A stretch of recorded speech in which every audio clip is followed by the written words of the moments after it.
Hello everyone. Welcome to this new lecture of covering entire polity through the real text of the Constitution. ये हमारा एक unique initiative है, right? Signature initiative है जिसके तहत पूरी पॉलिटी, एंटायर पॉलिटी को हम कॉन्स्टिट्यूशन के रियल टेक्स्ट के थ्रू यहाँ पे कवर कर रहे हैं, राइट? तो आप डेली ज्वाइन कर सकते हैं इन सेशंस को।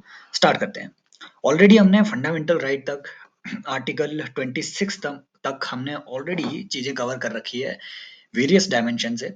और जो भी यहाँ पे कवरेज हो रही है वो बिल्कुल आपके रिवीजन के पर्सपेक्टिव से भी और इनिशियल अंडरस्टैंडिंग के पर्सपेक्टिव से भी, राइट? कि बिल्कुल वैसे अगर आप एक बार, राइट, फर्स्ट टाइमर हैं पॉलिटी में, अभी स्टार्ट ही अगर कर रहे हैं, तो उस तरीके से भी यहाँ पे चीजें डिस्कस हो रही है कि आपको सारी चीजें आप ग्रैब कर पाओ, राइट? उन उन सब चीजों को एब्जॉर्ब कर पाओ अच्छे से। तो आप daily, whether you are a starter or whether you are a revisioner, you can join these sessions daily, almost daily, right? एक दो दिन का बीच में ब्रेक आ जाता है किन्हीं कारणों से, लेकिन शुरू करते हैं। हमने पिछले सेशन में ऑलरेडी देख लिया है कि there is a freedom of religion जो कि इंडिया में, राइट, पर्सन्स को दिया गया है, right? There is a freedom of religion that is available to all the persons, not just to the citizens. सारे पर्सन्स को, citizen as well as non citizen को फ्रीडम ऑफ रिलीजन मिला है। Article 25 हमने अच्छे से डिस्कस कर लिया है, इसके नुआंसेस को अच्छे से डिस्कस कर लिया है। फिर हमने आर्टिकल 26 को भी डिस्कस किया। डॉक्ट्राइन ऑफ एसेंशियलिटी क्या है, ये सब चीजें हमने ऑलरेडी देख ली है। आर्टिकल 27 पे हम पहुंचे हैं। जब आपको फ्रीडम ऑफ रिलीजन दी जा रही है तो आपको धर्म को मानने या ना मानने की आजादी मिल जाना सिर्फ इतना काफी नहीं होता है। Freedom of religion has to be in monetary terms as well. There are so many countries where the religious taxes are imposed on the citizens. For example, in the Middle Eastern countries, the taxes like zakat, jizya, right, which the taxes of that particular nature are still imposed on the religious basis, right? In various countries, especially in Afghanistan, in the countries like like Afghanistan, तो ऐसे जो various religious taxes है उससे भी आपको आजादी दी गई है इंडियन कॉन्स्टिट्यूशन में। Freedom as to payment of taxes for the promotion of any particular religion. ये आर्टिकल कह रहा है कि किसी भी person means citizens as well as non citizens, citizens as well as corporations as well as foreigners as well as NGOs, right, and any other organisation, किसी पे भी ये इम्पोज नहीं किए जा सकते हैं रिलीजियस टैक्सेस जो रिलीजियस नेचर के हो। फॉर एग्जाम्पल जैसे जकात हो गया, जजिया हो गया, खराज हो गया, फे हो गया, इस तरीके के जो डिफरेंट टैक्सेस रहते हैं, रिलीजियस टैक्सेस, उनको इम्पोज नहीं किया जा सकता, नंबर वन, राइट? कोई भी रिलीजियस टैक्स को पे करने के लिए कंपेल नहीं हो सकते। दूसरा, कि proceeds of which are specifically appropriated in payment of expenses for promotion और maintenance of any particular religion और रिलीजियस डिनोमिनेशन।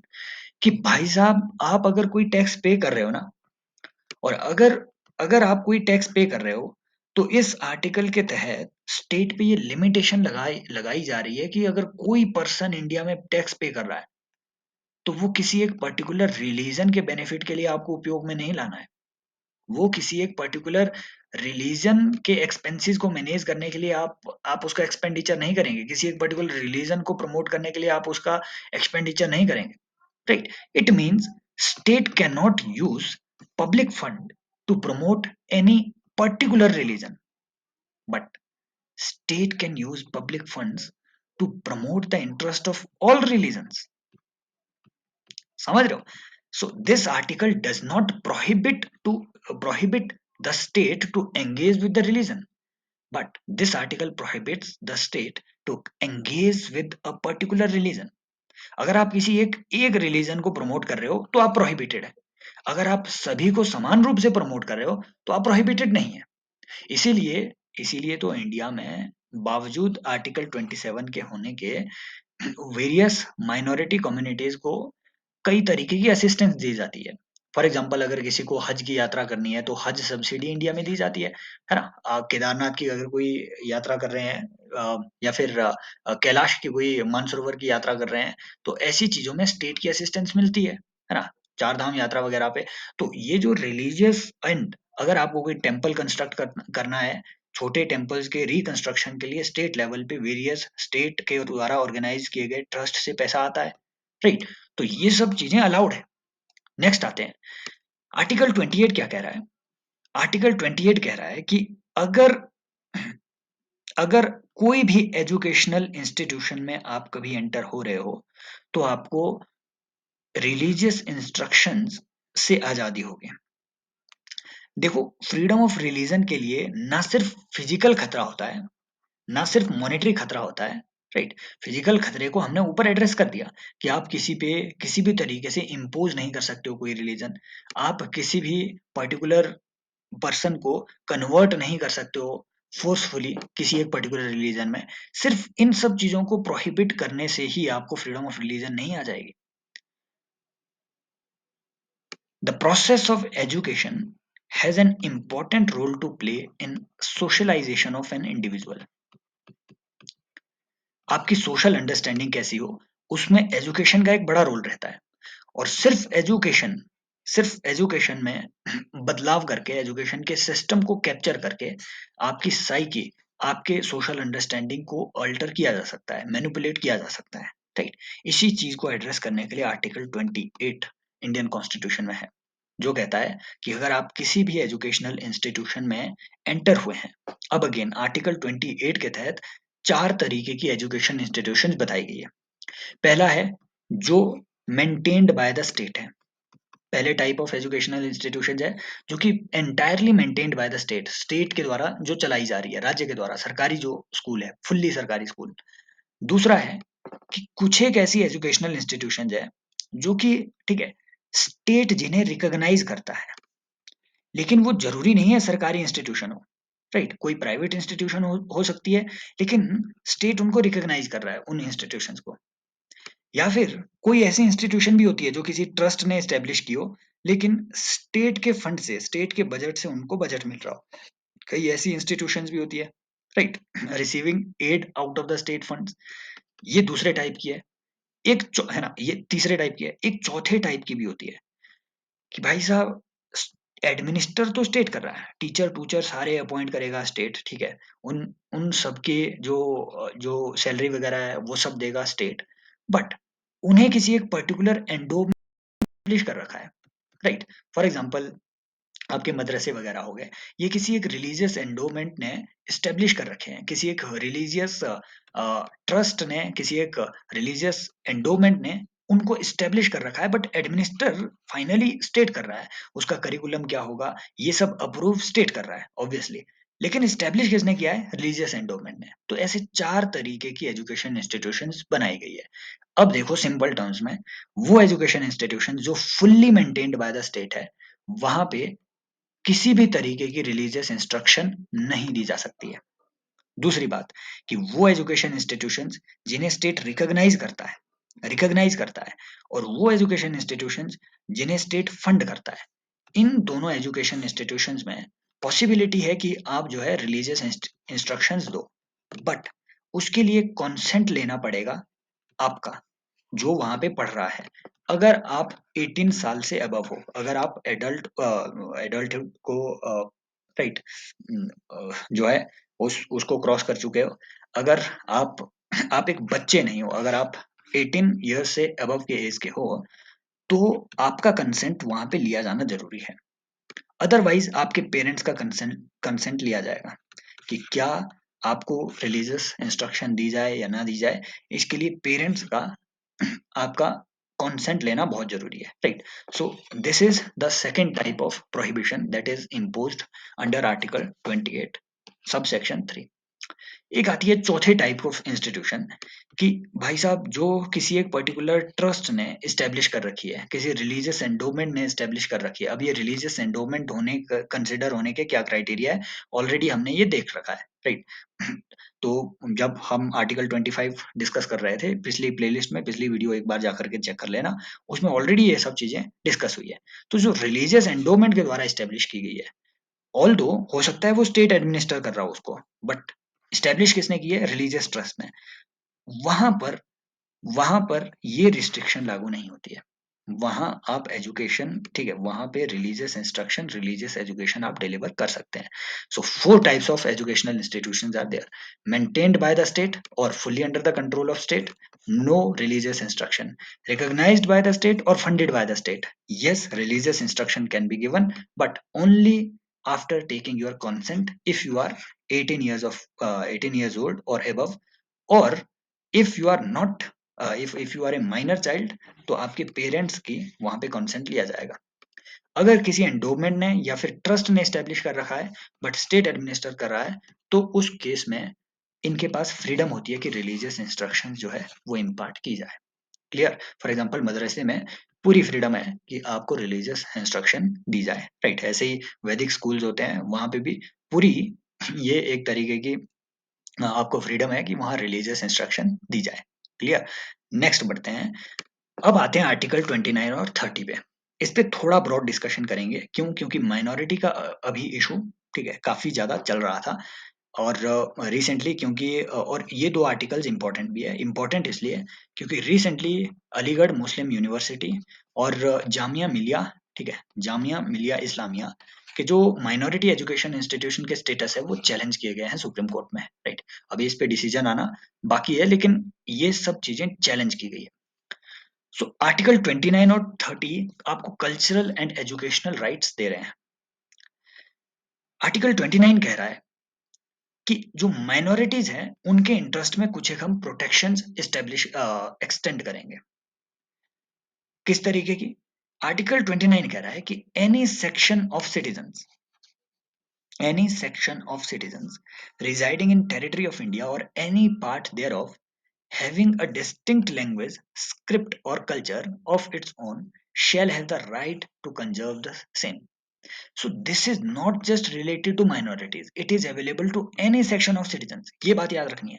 आर्टिकल 29 किसी भी सेक्शन ऑफ सिटीजन्स जो जिसके पास अपनी कोई डिस्टिंक्ट लैंग्वेज हो, डिस्टिंक्ट स्क्रिप्ट हो, डिस्टिंक्ट कल्चर हो, राइट, भले वो माइनॉरिटी हो या वो मेजोरिटी हो, उससे कोई फर्क नहीं पड़ता। Any section of citizens of Indian population, उनके पास ये राइट होगा कि अपने कल्चर को, अपने स्क्रिप्ट को, अपने लैंग्वेज को वो कंजर्व करे, प्रिजर्व कर सके। क्लियर? नंबर 1। नंबर 2, इसी का सबसेक्शन कह रहा है कि नो सिटीजन, ये बातें याद रखनी है। कुछ एक हमने आर्टिकल जैसे पढ़े, for example article 15, article 16, article 19, article 29 और आर्टिकल 30 में आ गए हैं। अब हम ये कुछ ऐसे आर्टिकल्स हैं, इनकी लिस्ट बना लेना, जो कि सिर्फ और सिर्फ सिटीजन्स के लिए अवेलेबल है, जो प्राइवेट, ठीक है, जो जो पर्सन के लिए अवेलेबल नहीं है। They are available only to the citizens, they are not available to the corporation, they are not available to the foreigners, they are not available to NGOs, they are not available to organizations or associations, they are available only to the citizens of the country. So no citizen shall be denied admission into any educational institution, right? तो यहाँ पे फिर से educational institutions जो, right, जो कि state ने maintain किए हो, तो उन एजुकेशन इंस्टीट्यूशंस पे किसी भी तरीके का डिनायल नहीं होगा किसी भी पर्टिकुलर सिटीजन के खिलाफ, on the grounds only of religion, race, caste and language or any of them. Clear? यहाँ पे सेक्स के ग्राउंड पे आप किसी के खिलाफ डिस्क्रिमिनेट कर सकते हो। फॉर एग्जांपल, अगर कोई फीमेल स्कूल्स हैं, फीमेल कॉलेज है, ठीक है, गर्ल्स कॉलेज है, वहां पे आप मेल की एंट्री को प्रोहिबिट कर सकते हैं, right? For example, place of birth के ग्राउंड पे वहां पे डिस्क्रिमिनेशन हो सकता है। आपसे मांगा जा सकता है कि अगर आप इस पर्टिकुलर इंस्टीट्यूशन में एडमिशन लेना चाह रहे हैं तो आपको डोमिसाइल होना पड़ेगा, या फिर डोमिसाइल जो, ठीक है, किसी एक पर्टिकुलर स्टेट के जो डोमिसाइल है, ऐसा भी हो जाता है कि उस पर्टिकुलर स्टेट के डोमिसाइल्स को वहां पे प्रेफरेंस दी जाए उस पर्टिकुलर इंस्टीट्यूशन में। ऐसा बहुत बार होता है एडमिशन के लिए। तो इन ग्राउंड्स पे अलाउड है, बस रिलीजन, रेस, कास्ट और लैंग्वेज, इन ग्राउंड्स पे किसी तरीके का डिस्क्रिमिनेशन नहीं हो सकता किसी भी ऐसी इंस्टीट्यूशन में जो कि मेंटेन करता है स्टेट, या फिर, ठीक है, स्टेट के फंड से वो चल रही हो। क्लियर? तो ये आपका आर्टिकल 29 है। याद रखना, it is available to any section of citizens, it is not just available to the minorities only, any section of citizen can claim this right. But article 30 is specifically available to minorities. कितने type of minorities? एक बात और, question, if they ask you a question कि whether the constitution of India recognizes minorities or not, yes, it recognizes minority. Whether constitution of India describe The minorities or not? Yes, it describes two types of minorities, religious or linguistic minorities. Clear. But whether it defines the term minority? No. Constitution does not define the grounds जिसके basis पे आप minorities को ठीक है decide कर पाए, जिसके basis पे आप माइनॉरिटीज को ठीक है एक एक तरीके से आइडेंटिफाई कर सकें। वो आइडेंटिफिकेशन की डेफिनेशन, किसी भी चीज को अगर आपको आइडेंटिफाई करना है तो उसकी डेफिनेशन होनी चाहिए, उसके कैरेक्टरिस्टिक्स वो क्लियरली कहीं पे मेंशन्ड होने चाहिए। That is what definition means. Description is basically कि ठीक है कितने टाइप ऑफ माइनॉरिटीज है, राइट, या फिर इसे हम कहेंगे कैटेगराइजेशन। कॉन्स्टिट्यूशन कैटेगराइजेस और describes the minorities in various places, specially for example यहाँ पे भी डिस्क्रिप्शन है माइनॉरिटीज के बारे में यहाँ डिस्क्राइब किया गया है, ठीक है, बातचीत हुई है, that means description. Definition is something different. तो इन इन वर्ड्स पे अगर यूपीएससी खेल जाए तो आपने वहां पे बह नहीं जाना है। Constitution describes minorities but does not define. Constitution categorises minorities into two, है ना, टू, दो टाइप की जो कैटेगरीज है उसमें कैटेगराइज करता है कॉन्स्टिट्यूशन माइनॉरिटीज को, religious and linguistic, but it does not define. Number one. So article 30 कहता है कि जो भी आपके रिलीजियस और लिंग्विस्टिक माइनॉरिटीज हैं उनके पास अपना एजुकेशनल इंस्टीट्यूशन एस्टेब्लिश करने की इनके पास पावर होनी चाहिए, इनके पास राइट होना चाहिए। अपने चॉइस की एजुकेशन इंस्टीट्यूशंस को एस्टेब्लिश करने का इनका राइट होगा। Number one. नंबर दो, कॉन्स्टिट्यूशन एक इम्पोजिशन लगाता है स्टेट पे कि अगर स्टेट को कंपलसरी एक्विजिशन करना भी है, देखो होता ये है कि मान लो किसी माइनॉरिटी ने, किसी एक रिलीजियस माइनॉरिटी ने मान लीजिए कोई एजुकेशन इंस्टीट्यूशन एस्टेब्लिश कर ली। अब वो रिलीजियस माइनॉरिटी मान लो एजुकेशन इंस्टीट्यूशन को किसी एक ऐसी जगह एस्टेब्लिश कर देती है जहां पे, राइट, जो फॉर एग्जांपल जो हो सकता है उन्हीं की अपनी प्रॉपर्टी हो, बट स्टेट को लगता है कि ये नेशनल पर्पज के लिए इस पर्टिकुलर एरिया का हमारे अंडर कंट्रोल होना जरूरी है, right. For example national security के लिए हो सकता है कई क्रिटिकल एरियाज हो, या फिर हो सकता है नेशनल इंटरेस्ट से रिलेटेड कोई ऐसा प्रोजेक्ट हो जो वहां से गुजरना बहुत जरूरी हो, तो उस पर्टिकुलर जगह का कंपलसरी एक्विजिशन तो होना चाहिए, समझ रहे हो, ताकि स्टेट के लार्जर इंटरेस्ट को सिक्योर किया जा सके। तो कहीं माइनॉरिटीज या फिर वो पर्टिकुलर माइनॉरिटी एजुकेशन इंस्टीट्यूशन इस राइट का मिसयूज करके स्टेट के कामों में डिसरप्शन या फिर ओवरऑल नेशनल इंटरेस्ट के कामों में डिसरप्शन ना ला दे, इसलिए ये पर्टिकुलर क्लॉज इंडियन कॉन्स्टिट्यूशन में बाद में ऐड किया गया, राइट। ये 44th अमेंडमेंट एक्ट से ये पर्टिकुलर क्लॉज यहाँ पे ऐड किया गया। क्लॉज क्या कहता है कि भाई साहब जो भी रिलीजियस माइनॉरिटी ने कोई अपनी एजुकेशन इंस्टीट्यूशन एस्टेब्लिश कर रखी है, लार्जर इंटरेस्ट में, लार्जर नेशनल इंटरेस्ट में उसका कंपलसरी एक्विजिशन किया जा सकता है, बट उसके लिए स्टेट को यह इंश्योर करना पड़ेगा कि जो कंपेंसेशन का अमाउंट है उस प्रॉपर्टी को एक्विजिशन करने के लिए, जो कंपेंसेशन का अमाउंट है वो अमाउंट कुछ ऐसा होना चाहिए जिससे कि उस पर्टिकुलर रिलीजियस कम्युनिटी जिसने वो एजुकेशन इंस्टीट्यूशन एस्टेब्लिश कर रखी थी उसका आर्टिकल 30 वाला राइट वायलेट ना हो, या फिर उसको कंटिन्यू रखने में उसे कोई परेशानी ना हो। तो जो इन सिंपल टर्म्स जो उस प्रॉपर्टी के एक्विजिशन के लिए आप कोई भी अमाउंट फिक्स कर रहे हो कंपलसरी एक्विजिशन के लिए, वो अमाउंट कम से कम इतना होना चाहिए कि that particular institution keeps surviving at some other place as well. ऐसा ना हो कि आपने डेमोलिश कर दिया, उनको पैसा नहीं दिया, तो वो तो उनके राइट हैम्पर हो गए वहां पे, राइट। लेकिन पैसा इतना दो कि वो कहीं दूसरी जगह वो सारी चीजें स्टार्ट कर सके, कंटिन्यू कर सके। This is basically essence of this article. Clear. अगला कि the state shall not in granting aid to the educational institution discriminate against any educational institution on the ground that it is under the management of minority.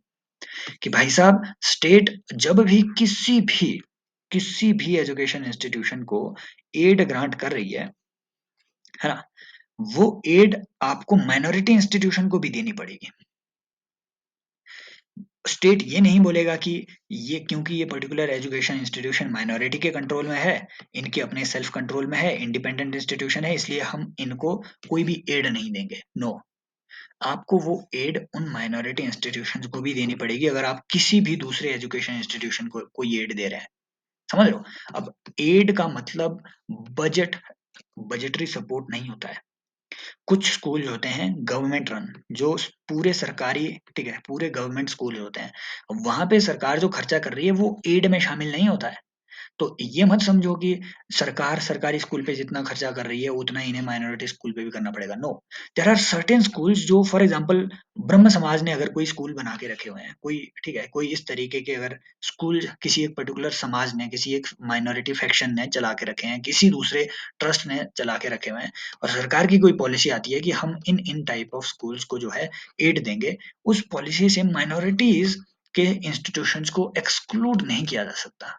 This is basically essence of this article. Clear? तो ये सब चीजें आपकी कह रही है article 29 और article 30। अब थोड़ा इसमें डिबेट पे आते हैं। पहली बात, माइनॉरिटी इंडिया में कौन है? नंबर 2, डिसाइड कौन कर रहा है? नंबर 3, डिसाइड इंडिया में नेशनल है या फिर स्टेट वाइज ये डिसाइड हो रही है?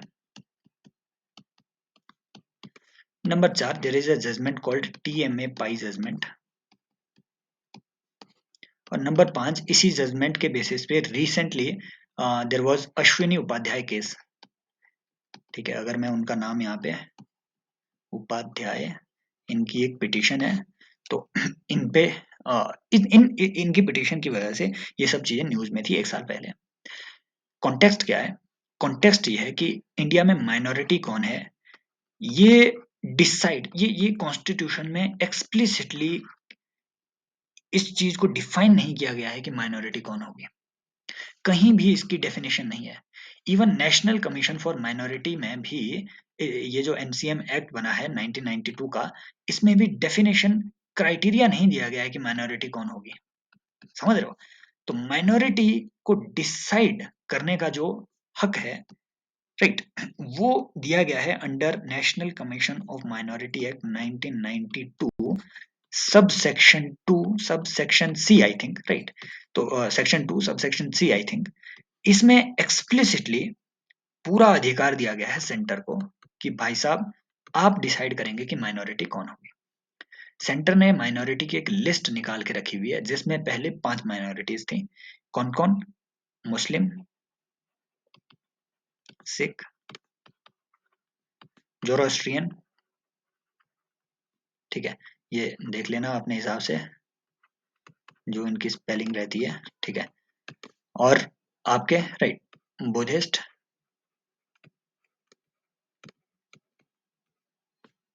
एंड, ठीक है, ये पारसी हो गया, एंड हाँ ये क्रिश्चियन।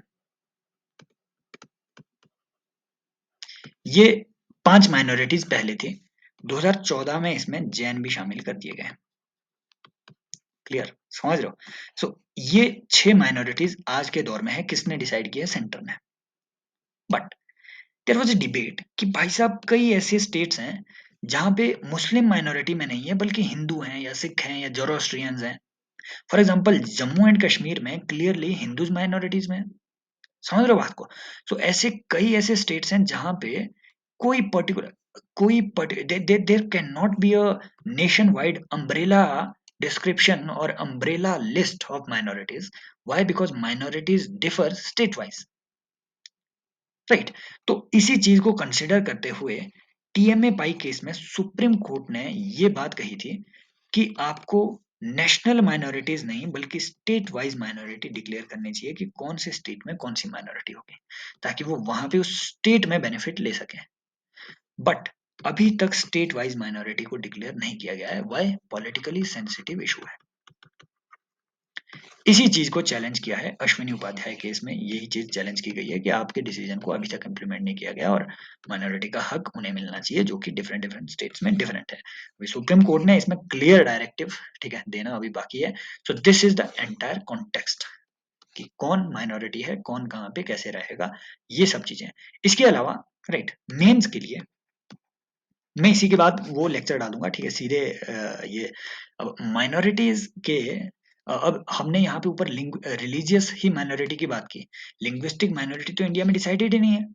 तो लिंग्विस्टिक माइनॉरिटी के प्रोटेक्शन के लिए भी देयर इज आर्टिकल 350 बी, उसे हम पढ़ेंगे, जो कि 7th अमेंडमेंट एक्ट से जो है वो ऐड किया गया था कि आपको एक लिंग्विस्टिक माइनॉरिटी के प्रोटेक्शन के लिए कमिश्नर का प्रोविजन है। हालांकि माइनॉरिटी कौन होगी ये अभी तक कहीं पे क्लियर लिस्ट इस बात की भी नहीं है। तो there is a lot of kind of lack of clarity on this issue of minority. Mains के पर्सपेक्टिव से हमें यहाँ पर एक रिपोर्ट, सचर कमेटी की रिपोर्ट, क्योंकि माइनॉरिटी पे हर साल सवाल आने ही होते हैं, समझ रहे हो, माइनॉरिटी पे सोसाइटी में हर साल सवाल आने ही होते हैं GS1 में। तो सचर कमेटी की रिपोर्ट एक बहुत ही इंपॉर्टेंट रिपोर्ट है। इस रिपोर्ट का एनालिसिस, ठीक है, इसकी जो समरी है उसका एनालिसिस नेक्स्ट वीडियो में आएगा, वो सब चीजें उसमें डाली जाएगी। इसकी 14-15 जो है इम्पोर्टेंट कुछ एक रिकमेंडेशन है जो कि आप कहीं भी दूसरी जगह भी लिख सकते हैं, ना सिर्फ माइनॉरिटी के रिगार्डिंग, बल्कि वो रिकमेंडेशन जो इसने दी हुई है बहुत जगह आपके काम आएगी। उस पर एक छोटा लेक्चर 9-10 मिनट का, वो अभी इसके बाद आएगा, राइट, तुरंत इसके बाद इसी प्लेलिस्ट में निचली साइड ऐड हुआ clear. So this is about your minority का status, right. So everything done. क्योंकि मैं नहीं चाहता कि वीडियो लंबी हो, तो आर्टिकल 31, क्योंकि ये अब इम्पोर्टेंट भी है, आर्टिकल 31 के रिगार्डिंग काफी कंफ्यूजन है। कईयों ने मुझे मैसेज भी किया था कि क्या आर्टिकल 31A इसकी प्रोटेक्शन सिर्फ 14 और आर्टिकल 19 के अगेंस्ट जाती है या फिर सारे फंडामेंटल राइट्स के अगेंस्ट जाती है, समझ रहे हो।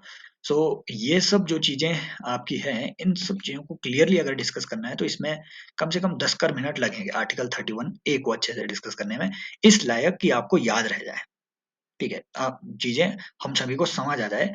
और इसमें कई एक ऐसी बातें भी थी जो आपको लक्ष्मीकांत वक्ष्मीकांत में नहीं मिलेगी। मैंने जब कॉन्स्टिट्यूशनल टेक्स्ट को पढ़ा तो भाई साहब इसमें कुछ एक ऐसे पॉइंट्स थे जहां से क्वेश्चन ऐसे बनेंगे, आदमी पूरी दुनिया घूम जाएगा, लेकिन क्वेश्चन वो अटेम्प्ट नहीं होगा अगर आपने ये टेक्स्ट नहीं पढ़ा हुआ है। तो article 31A is very important. तो कल वाला वो जो लेक्चर आएगा इसके बाद सचर कमेटी का, तो हो सकता है आज ही मैं अपलोड कर दूं, लेकिन जो नेक्स्ट लेक्चर ये वाला आएगा आर्टिकल 31A, और साथ में आर्टिकल 32 भी उसी में कवर कर देंगे। तो जो आपका राइट टू रेमेडी है, कौन कहाँ कैसे लागू होंगी, वो सब चीजें भी वहाँ डिस्कस होगी। अगर आपको मेरा पढ़ाना समझ में आ रहा है तो मैं आपको बता दूं कि ठीक है, एडवर्टीजमेंट के लिए वो फ्लेक्स वगैरह लगाना जरूरी नहीं है। 28 फेब से साइंस एंड टेक का, अगर आपने अभी तक साइंस एंड टेक कवर नहीं किया है और आप उसमें अंडर कॉन्फिडेंट है या फिर कॉन्फिडेंट है ही नहीं, है ना, क्वेश्चन नहीं बन पा रहे हैं, तो you can consider joining this course. Course की फीस जस्ट 2000 रुपए है। अगेन ये सिर्फ पहले 15 लर्नर्स के लिए रखी गई है, ठीक है, ऑलरेडी काफी सारे इसमें जुड़ भी गए हैं, काफी की फीस आना अभी बाकी है, राइट। तो जो अगर आप ज्वाइन करना चाहते हैं आप ज्वाइन कर सकते हैं कोर्स को। ज्वाइन करने के लिए आप मुझे टेलीग्राम पे @help hub 007 इसमें मैसेज कर सकते हैं कोर्स के रिगार्डिंग, अगर आपको ज्वाइन करना है, राइट। और मैं आपको नीचे लिंक में बता भी दूंगा, अगर है ना आपको कोई डाउट है। तो लास्ट ईयर भी ये पूरी सीरीज सिर्फ 9 घंटे का ये कोर्स लिया था और उसमें 9 आउट ऑफ 13 क्वेश्चन, ये मैं हर वीडियो में बताया जा रहा हूँ, तो ये 9 आउट ऑफ 13 क्वेश्चन उस एक कोर्स से डायरेक्ट हिट हुए थे प्रीलिम्स में। तो हो सकता है इस बार भी कुछ ऐसा जादू हो जाए। अगर आप चाहते हैं ज्वाइन करना तो आप ज्वाइन कर सकते हैं। Take care, bye bye, as always love you all. Telegram channel join करना है तो लिंक डिस्क्रिप्शन में है। बाय।